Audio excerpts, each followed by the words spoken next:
E um dia eu fui convidado a vir a essa editora para uma boa ação. E aquela boa ação,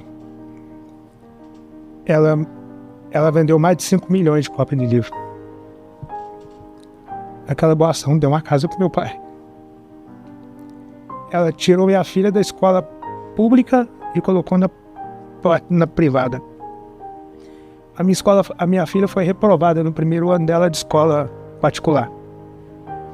E na escola pública ela tinha ganhado todos os diplomas de melhor aluno. Ela virou para mim e falou assim: pai, eu descobri porque eu ganhava o diploma de melhor aluna.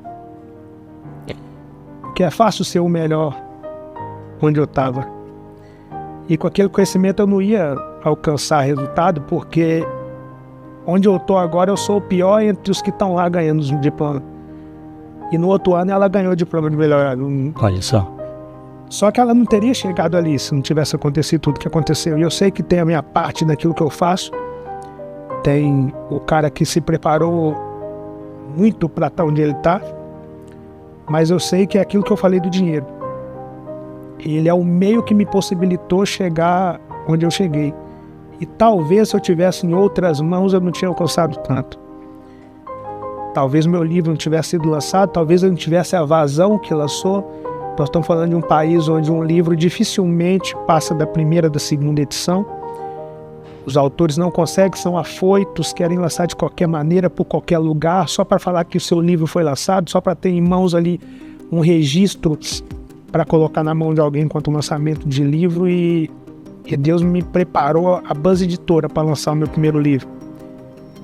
E esse livro me deu uma placa de 5 milhões de cópias que eu recebi da sua mão em 2022. Isso aí. Que hoje já são muito mais milhões do que aquilo.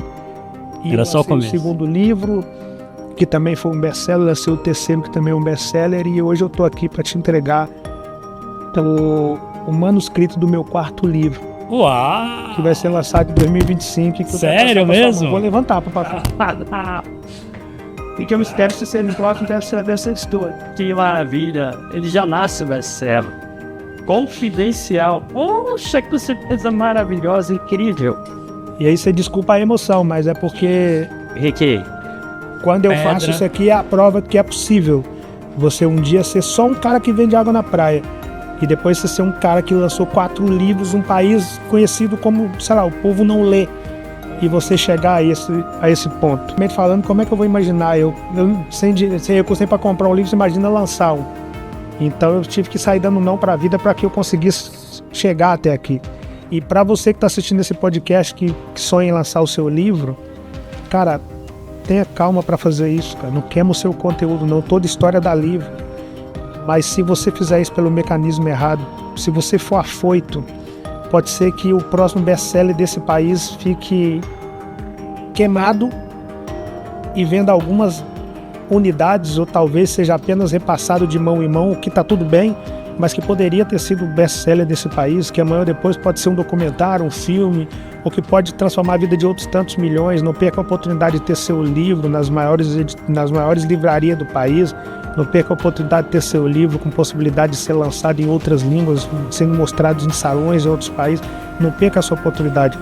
Busque conhecimento e se relacione de maneira correta e calma até que um dia você tenha, no mínimo, a oportunidade de apresentar aquilo que você tem como proposta de livro na mão de alguém que de fato vai conseguir olhar para você e falar: cara, essa história aqui dá um livro e esse aqui pode ser o próximo best-seller desse país. É claro que muito autor não vai conseguir chegar nessa condição, mas se você não estiver trabalhando para chegar nas pessoas corretas, nos times corretos antes de lançar o seu material, aí pode ser que você queime sim o próximo best-seller desse país. Pense muito nisso e esteja muito linkado a pessoas que trabalham com seriedade nesse universo do conhecimento, de se lançar um livro.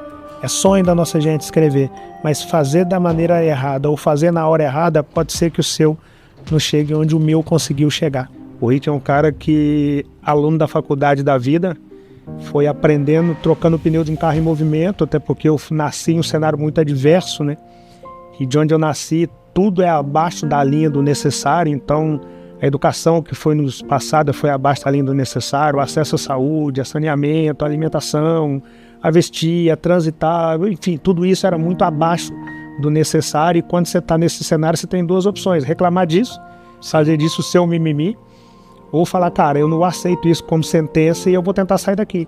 E eu até entendo a galera que não teve força nem para entender que aquilo não deveria ser uma sentença, até porque são situações muito caóticas que cada um passa lá na ponta. Mas existem aqueles que falaram, eu não vou aceitar isso como uma sentença. Eu estou munido do mecanismo básico para transformar a vida de qualquer pessoa, que é a saúde plena. E baseado nesse mecanismo básico da fé que eu tenho em Deus, eu vou no mínimo tentar sair daqui. Pode até ser que eu não consiga, mas eu vou tentar gradativamente ir melhorando a ponto de eu olhar para tudo isso como a materialização de que é possível, mesmo nascendo aqui, sair dessa condição. É lógico que eu não planejava os números que eu alcancei, o resultado que eu alcancei. Não dá para... Na realidade que eu nasci, antes de sonhar, você precisa sobreviver. Então é outra coisa, é outras prioridades, são outras prioridades lá. Mas de tanto enxergar degraus acima daqueles que eu já tinha alcançado, sempre sendo grato ao que eu tinha alcançado e tentando subir outros degraus, eu fui vendo que dava para subir. E aí eu fui vendo que cada degrau que eu subia eu tinha que buscar mais conhecimento. E aí fui abrindo um monte de coisa, buscando conhecimento. Mas eu não estou falando buscando conhecimento para ser o Rick Chester que hoje o mundo conhece, não. Estou falando buscando conhecimento para subir degraus mínimos dentro de uma escada absurda, talvez infinita, de possibilidades que é esse mundo, né? Eu só falo que sucesso são níveis, entendendo que o cara que eu sou hoje só me traz até aqui. Se eu quiser amanhã resultados melhores, eu preciso ser um cara melhor. E para ser um cara melhor, eu precisava buscar conhecimento. Então, tinha que ter recurso para pagar um aluguel, para me vestir, para transitar, para cuidar dos meus... e no mínimo para buscar algum tipo de conhecimento, nem que fosse um livro usado em um sebo, uma loja de livro usado. E esse cara, com o tempo, ele alcançou o resultado que alcançou, porque um dia resolveu dar um tapa na mesa, né? Mas o Rick é um grito de uma galera. Eu sou um cara que hoje fala por milhões, sou um cara que não desistiu, sou a materialização do é possível. Eu sou o resultado do não que eu dei para os não que me deram. Eu sou o rosto dessa gente. Esse é o cara que eu gosto de ser visto. Eu não gosto de ser visto como o figura pública, o autor best-seller, o palestrante internacional. Isso é consequência de tudo aquilo que eu plantei e cultivei durante uma caminhada. Eu prefiro me ver como um cara que deixou de ser CPF para ser grito de uma multidão. Então, eu me lembro todos os dias de quantas vezes eu fazia o percurso de 4 km e 400 metros indo e voltando, que é o tamanho da orla de Copacabana do Leme, até o posto 6, ali divisa com o posto 7. E eu fazia aquilo 30, 40 vezes indo e voltando, e muitas das vezes fazia aquele percurso todo sem vender uma água. E eu nem estou falando da venda propriamente dito, mas é do peso que não ia diminuir, porque quanto mais você vende, mais leve fica a caixa. Só que eu também não poderia andar com caixa leve, porque eu precisava vender e a caixa tinha que estar cheia, que eu poderia encontrar um grupo de turistas que queria 10 águas. Então a caixa começava a ficar leve, você tinha que ir para o calçadão comprar mais água, encher a caixa novamente. Então você não podia se dar o luxo de falar, a caixa vai começar com 60 quilos, mas vai terminar com 0. Eu tinha que estar o tempo inteiro com a caixa com 60 quilos. E isso ficou cicatriz no corpo, ficou na mente, na alma, mas só que tudo aquilo foi necessário para constituir o cara que sou. Primeiro, nós precisamos ter clareza que não é todo mundo que vai chegar, até porque não é todo mundo que está lutando para isso. Certo. Segundo, é necessário entender que existe uma distância descomunal entre falar que quer e fazer o necessário para que aquilo aconteça. Certo, sim. Eu vi isso acontecer na vida de pessoas próximas a mim durante todo o tempo que eu vivi. É muito comum, por exemplo, nós estamos gravando esse conteúdo aqui ainda no primeiro semestre do ano. É muito comum naquela virada do ano, as pessoas pulando onda, começar, esse ano, se Deus quiser, quero ter minha casa, esse ano, se Deus quiser, quero trocar de carro, se Deus quiser, quero colocar minha filha em escola particular, se Deus quiser, quero fazer uma viagem internacional, mas está falando aquilo num ambiente de festa, que se estende depois daquele ambiente, que no próximo final de semana vira mais um churrasco, combinando o próximo final de semana, e aquele, se Deus quiser tudo, fica só pro universo, como uma fala bonita. No mundo dos desejos. Do mundo dos desejos, sem luta. Então a vida nada mais é do que plantar, cultivar e colher. Então você pode sim começar o seu ano falando, cara, esse ano, se Deus quiser, eu quero fazer uma viagem internacional. Mas assim que você fala isso, você tem que assumir de fato o compromisso com aquilo. Você precisa conseguir visualizar essa viagem, ter aquilo, saber quanto custa aquilo, quando você vai querer fazer aquilo de fato, quando você vai começar a luta para fazer aquilo, em quanto tempo você vai chegar naquilo e começar a lutar, renunciar do necessário para chegar naquilo, alcançar o conteúdo necessário para chegar naquilo, mudar os seus hábitos financeiros para chegar naquilo. Não é só falar, porque se Deus quiser, eu particularmente não consigo acreditar que Deus me mandou para ser vitorioso e mandou você para que está me assistindo para ser menos vitorioso que eu. Mas eu consigo acreditar muito que Deus sempre quis a vitória de todos nós, desde que nós saibamos o que fazer com o livre-arbítrio que esse mesmo Deus nos deu. Então, se eu falo esse ano, se Deus quiser, eu quero fazer uma viagem internacional, mas assim que eu falo isso, eu continuo comprando e gastando de maneira aleatória ali, no final do ano eu nem fiz a viagem internacional e gastei dinheiro que daria para fazer 2 ou 3 viagens daquelas sem perceber. E se bobear, tá devendo. E se bobear, tô devendo aquilo tudo. Então, assim, depois de falar que quer alcançar o extraordinário, o resultado melhor, você tem que fazer o necessário para que isso aconteça. E por isso não é todo mundo que vai chegar. Eu falei disso ontem, inclusive. Todo mundo fala que quer ser águia, até chegar a hora de saltar do penhasco. Todo mundo sobe o morro e fala, não, eu quero. Você leva uma galera.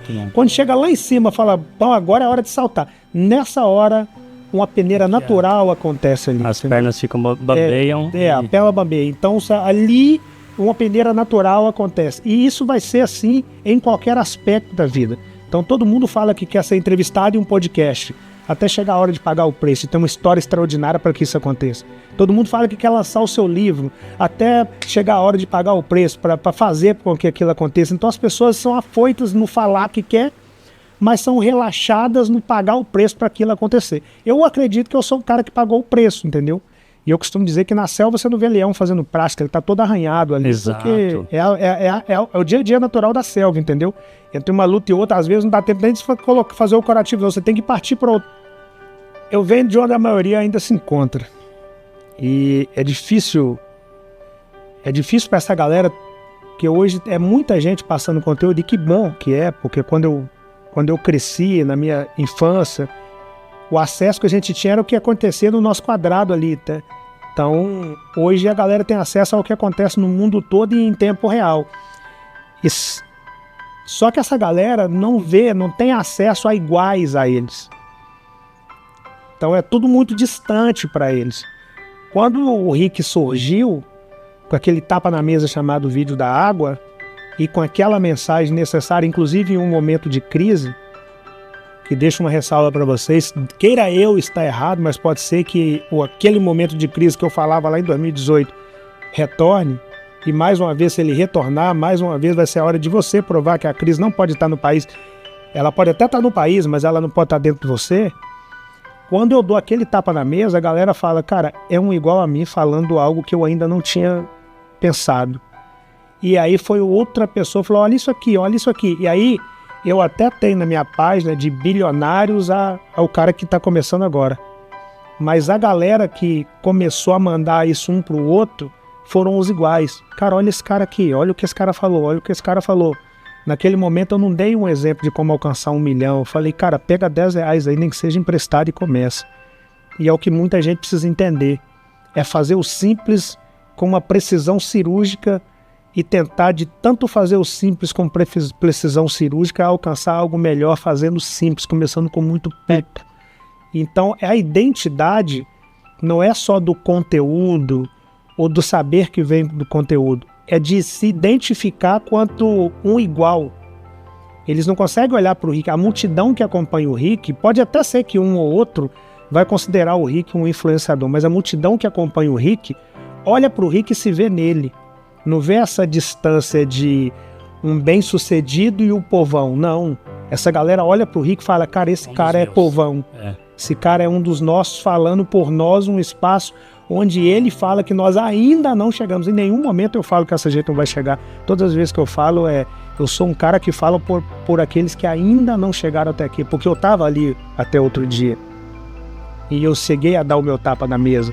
E essa galera começa a acreditar nesse tapa na mesa a partir de pessoas como o Rick Chester, que passou uma vida lutando para falar de luta, sofrendo para falar de sofrimento, caindo para falar de queda, se levantando para falar de levante, chorando para falar de lágrima, e aí venceu para falar de vitória.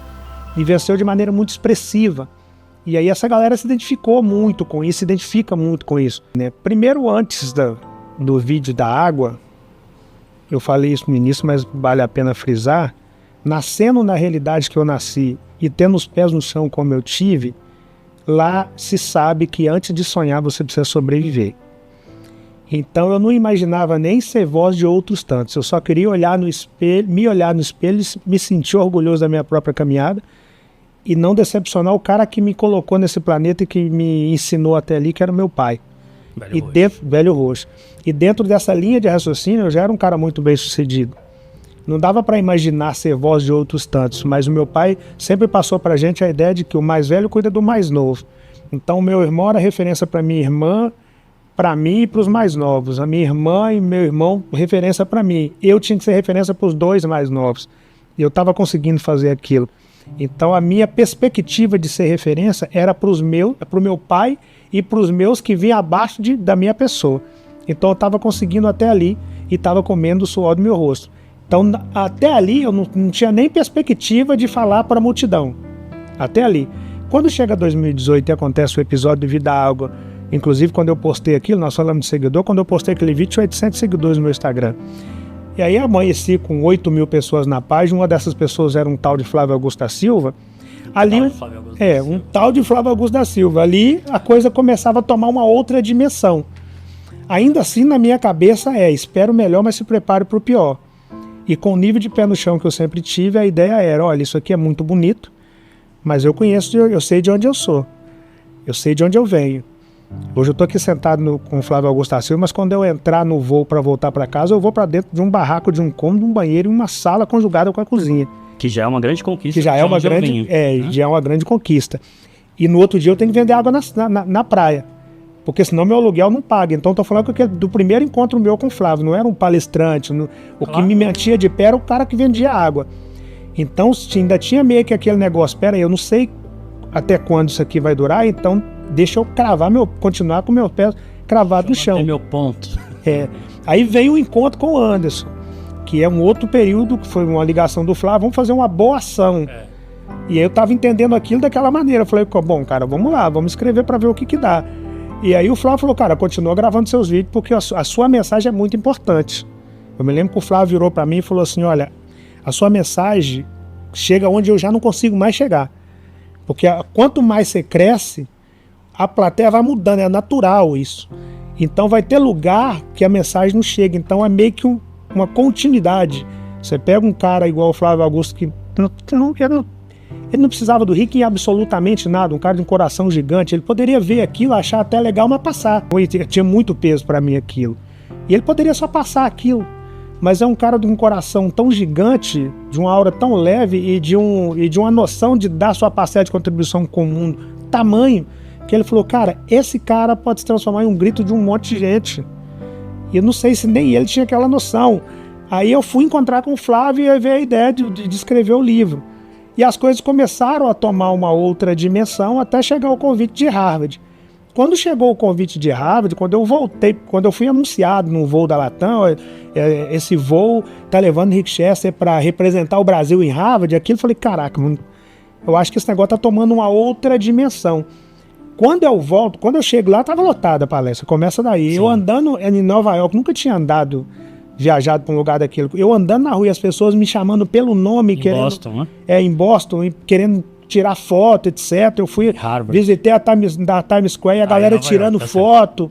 Então, assim, eu fui ao Central Park e a galera tirando foto. Falei, cara, esse negócio tomou uma dimensão que eu não esperava. Mas eu ainda continuava com os pés cravados no chão. Sim. E aí, quando eu volto pro Brasil, antes, em Harvard teve um negócio muito marcante, que o peso foi tão grande, que o Flávio me chamou para ir para Orlando depois da palestra de Harvard. E quando eu voltei, tinha a ideia do contrato com o Santander. Quando eu pousei em Guarulhos, já era um barulhão essa ideia de Rick Chester. E aí eu vi que a coisa tinha uma outra possibilidade de me levar mais longe. Só que o tempo me ensinou o seguinte, você não chega tão longe por ser bom. Você chega tão longe pela soma dos fatores necessários para além de ser bom. Por exemplo, ter um grande time trabalhando forte e pesado por trás daquilo que você está fazendo. Eu não sei quantas pessoas viralizaram depois de 2018, mas eu vi algumas dessas pessoas cair em mãos erradas e no mesmo 2018, ou pouco depois desse 2018, ter desaparecido, porque não caíram nas mãos corretas, não foram para as mãos corretas. Então, o se manter de pé e chegar no mundo e ter uma crescente desde aquele momento até hoje, vem muito de encontro com o trabalho da Buzz Editora, com o trabalho da Wise Educação, com o trabalho do Flávio, do Anderson Cavalcante, da Marisa, de muita gente que o público nem sabe que existe. Sim. Porque é aquela questão, olha, por melhor que seja o jogador, se ele não tiver num time correto, ele é só mais um ali. Então esse Rick, que hoje sabe de onde chegou, ele sabe também que talvez não teria conseguido tanto se não tivesse essa equipe gigantesca trabalhando todos os dias para que isso acontecesse. Porque hoje eu tenho tranquilidade para estar lá na minha casa produzindo um conteúdo ou me preparando ainda mais para os desafios que vêm a partir de 2025, por saber que desde 2018 tem um timaço de pessoas trabalhando para dar vazão a isso que eu faço. Então é uma soma de fatores, né? Esse Rick, ele é só um tijolinho nessa imensa casa, ou uma pequena engrenagem nessa imensa engrenagem que aparece ali na frente da câmera, que entrega o conteúdo, que entrega a palestra, que dá o podcast, que escreve o livro, mas por trás desse Rick tem um timaço de pessoas trabalhando. E o conselho que eu dou para você que tem sonho de voar os voos mais altos é esse: por melhor que você seja naquilo que você estiver fazendo, naquilo que você imagina que vai se especializar, você não vai conseguir só porque você é bom, e você não vai conseguir se tiver uma equipe qualquer ou se for um cara solitário. Você tem que ser um cara bom na equipe, na melhor equipe. Eu conheço gente extraordinária aqui por estar na equipe, uma equipe medíocre e não conseguiu alcançar. Assim que como eu conheci um vendedor de água que na equipe certa conseguiu dar vazão à sua mensagem a ponto de rodar o planeta. Então tem muito a ver com essa soma de fatores. Sim. Tem a ver com o trabalho do Rick, mas tem a ver com essa soma de fatores. Nesse universo, nós entendemos que as pessoas extraordinárias, elas falam de negócios, elas falam de conhecimento, elas falam de família, elas falam de Deus, de trabalho, elas falam de crescimento, elas falam de perspectiva, de prosperidade, etc. Pessoas medíocres falam uma das outras. Sim. Mas é importantíssimo as pessoas medíocres e de pensamento medíocre. Eu prefiro colocar pessoas de pensamento medíocre. Eu não consigo acreditar que alguém veio à Terra para ser medíocre, mas pelo meio que você escolhe ficar, você escolhe também essa situação de mediocridade. E frases como essa que foi dito, não vai passar de uma música, já seria muita coisa nascendo na realidade que eu nasci, se eu tivesse feito apenas aquele vídeo da água. E se aquele vídeo tivesse servido para motivar uma única pessoa, aquilo para mim já teria sido uma vitória absurda. Mas não foi só aquilo. Mas dali saiu aquela frase de Rick Chester, né? Nasci para fazer tudo aquilo que um dia disseram que eu não ia conseguir. Então é a arte de fazer do limão uma limonada. Então seja lá qual for o limão que jogarem em você na sua caminhada, faça disso uma limonada. O vídeo da água foi uma limonada, nasceu de um ato de tentativa de discriminação. Né? Foi um tapa na mesa, uma porrada, né? Mas ele surgiu de uma tentativa de discriminação, por um cara muito preparado, e eu peguei aquele limão e fiz a limonada que combinou no vídeo da água. E essa fala que eu seria um cantor de uma música só, eu fiz outra limonada que está na capa do meu último livro, que é Nasci para fazer tudo aquilo que um dia disseram que eu não ia conseguir. E até hoje estamos conseguindo. Mas se ainda assim, se eu tivesse retornado para vender água na praia, estaria fazendo aquilo com a mesma hombridade de sempre e principalmente sem diminuir nenhuma outra pessoa, mesmo que essa pessoa tivesse sido apenas uma cantora de uma música só. Pelo menos ela teria a hombridade de ter composto a sua própria música e disponibilizado essa música para alguém. Então não se diminui nem o cara que conseguiu gravar mais de uma música ou mais de um vídeo, sim, nem aquele que foi cantor de uma única música só, até porque a luta dele precisa ser validada. E nesse país das pessoas com essa necessidade de diminuir o outro para declarar a sua insatisfação com o seu próprio resultado, eu convido essas pessoas a estudar mais sobre si mesmo, claro, estudar sobre as pessoas que estão alcançando resultado, para que um dia seja você o invejado, porque vai ser. Se um dia você se destacar, vão te invejar também.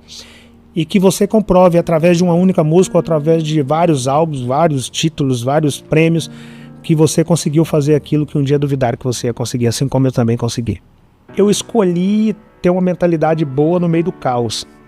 E eu sempre estudei gestão das emoções, porque no cenário onde eu fui criado, você tem que ter mais gestão das emoções do que qualquer uma outra coisa para você conseguir levantar, porque senão você não vai levantar. É caótico o cenário que eu fui criado, muito caótico.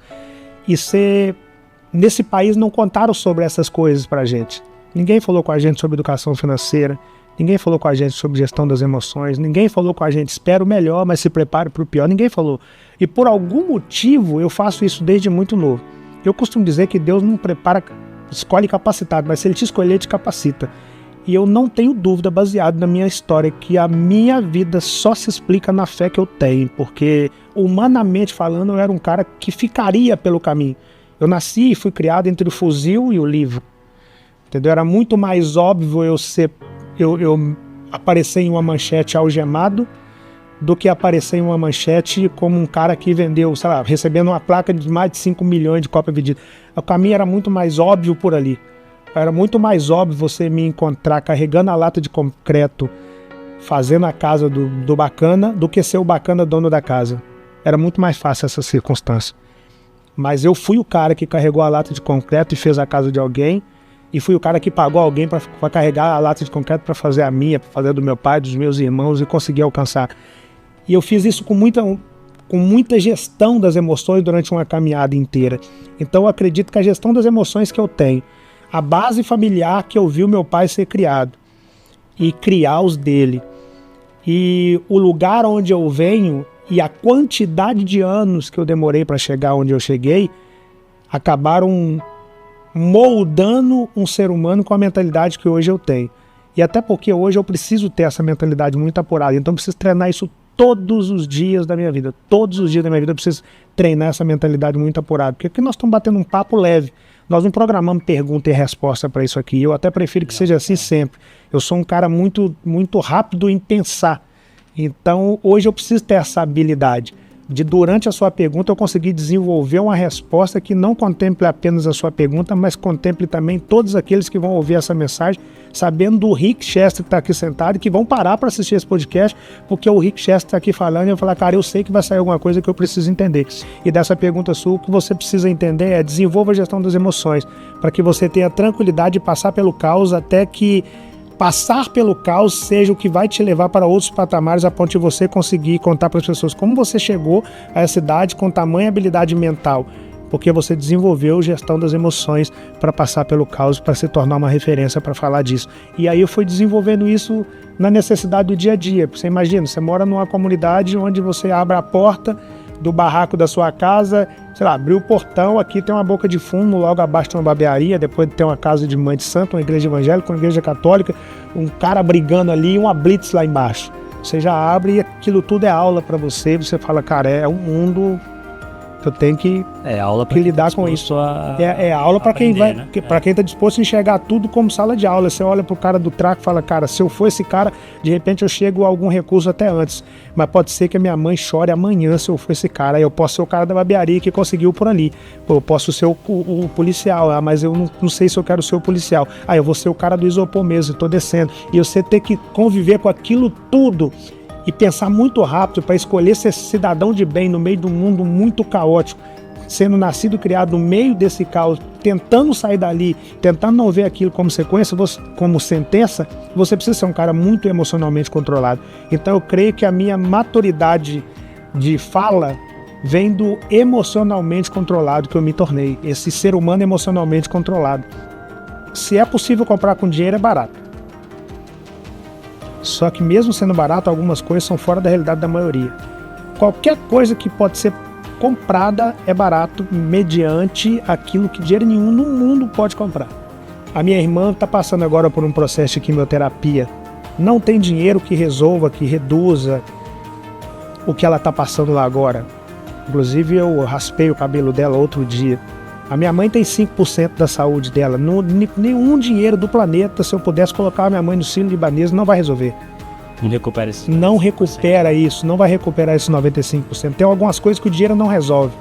Então qualquer coisa que o dinheiro resolve é barata perto do que nenhum dinheiro do mundo vai resolver. Tenho certeza que o abraço da minha filha, como o abraço do Matheus ou do Bernardo, sei lá, você trocaria um negócio milionário por esse abraço. Essa parte o dinheiro não compra. Então, se o dinheiro pode comprar, é barato perto de qualquer coisa que nenhum dinheiro no planeta compra. É a primeira clareza que as pessoas precisam ter quanto dinheiro. A segunda é, o dinheiro precisa ser meio e não fim. Eu vejo o cara falar, outro dia o cara me perguntou, meu sonho é ser milionário. Eu falei, mas para quê? Não, eu quero ter 1 milhão. Eu falei, não, então você vai ser um pobre com dinheiro na conta. E eu conheço muito pobre com dinheiro na conta, que de tão pobre só tem dinheiro na conta, porque o comportamento se perdeu, a vaidade se perdeu, o ego se perdeu, e só quer contar para as pessoas que tem aquilo e ostentar aquilo. Eu sou meio contra a ostentação, não tem nada contra quem ostenta, mas não é a do Rick Chester. Você me conhece esse tempo todo, você sabe que eu sou o cara mais discreto do planeta. Então, eu não queria ser um pobre com dinheiro na conta, eu queria entender que o dinheiro era meio. Meio para quê? Meio para eu dar a educação de qualidade para minha filha, meio para eu dar uma casa para meu pai. Nós moramos 40 anos, realizei. Temporamos 40 anos de favor ou de aluguel. Então, a casa pro pai... Pô, é uma sensação que o dinheiro não compra. A casa eu consigo comprar com dinheiro, mas entregar a chave pro meu pai e ver a emoção dele ali, isso dinheiro nenhum no planeta compra. Então é meio para que eu possa conhecer os continentes do mundo, meio para que eu chegue até ao conhecimento via livro, via palestra, via mentoria. O dinheiro é meio. E no lugar onde eu fui criado, e aí é muito importante esse lugar de fala, porque eu tenho propriedade para falar desse lugar, nós somos doutrinados a questionar essa ideia do dinheiro e da felicidade. Então é muito comum as pessoas baseadas em uma fala quase que vazia, falar que o dinheiro não traz felicidade, o dinheiro não traz felicidade, o dinheiro não traz felicidade. Ok, que tem muita coisa que dinheiro nenhum no planeta vai comprar, mas me fala se não é uma sensação maravilhosa você poder tirar a sua filha, colocar ela em uma das escolas mais tradicionais da América Latina e conseguir pagar a matrícula e a mensalidade dela. Então, traz sim felicidade. Ele não resolve todos os problemas do planeta, mas ele traz sim muita felicidade, ele traz sim muita emoção que é impagável, assim, e que só foi possível porque você tinha um recurso financeiro ali. Você que vai assistir esse podcast, o que eu tenho a te dizer é que talvez eu pudesse não estar aqui gravando esse podcast. Talvez eu tivesse ficado pelo caminho. Se eu não tivesse acreditado muito em mim, no meu potencial, na minha força, na minha fé, na busca por conhecimento, em melhorar a mim mesmo, em não ter desistido, em ser resiliente, em ter sido muito família, em acreditar no processo, em encarar o processo. Talvez se eu não tivesse enxugado tantas lágrimas e me levantado e seguido, independente da dor que estava no corpo na hora, enfim, talvez eu não estivesse aqui. Mas eu consegui suportar tudo isso e chegar até aqui. Só que eu sou munido das mesmas coisas que você é munido, 2 pernas, 2 braços, um coração, um pulmão, um rim, enfim. E se você está sentindo dor aí agora, saiba que eu passei por essas dores aí e segui. E as minhas dores talvez tenham sido muito mais fortes que a sua que está assistindo agora. Então siga, independente da dor, aprenda alguma coisa com ela e siga. Um águia nunca perde, ou ele ganha ou ele aprende. Então, às vezes que você não tiver ganhado em número, em recurso, aprenda a lição, não repita os mesmos erros e siga. Até que um dia seja você sentado em uma cadeira, em uma poltrona, em um espaço, contando a sua história de sucesso para mais alguém. Não desacredite que isso é possível. Não é, quem está te falando isso não é uma figura pública, não é. É um grito de vocês. É um cara que veio do lugar onde vocês ainda se encontram e que chegou até aqui para te falar, se eu cheguei até aqui, é possível. Então tenha a seguinte base para levar a vida de vocês. 1. Se o Rick conseguiu, eu também consigo. 2. Mas se o Rick não tivesse conseguido, eu ia ser o primeiro a conseguir. E a partir da minha pessoa, outros tantos iam olhar e ia falar, se ele conseguiu, eu também consigo. É assim que eu encerro esse podcast. Jamais desista do sonho de vocês. Deus está vendo a luta de cada um de vocês. Visão, hein? Fui!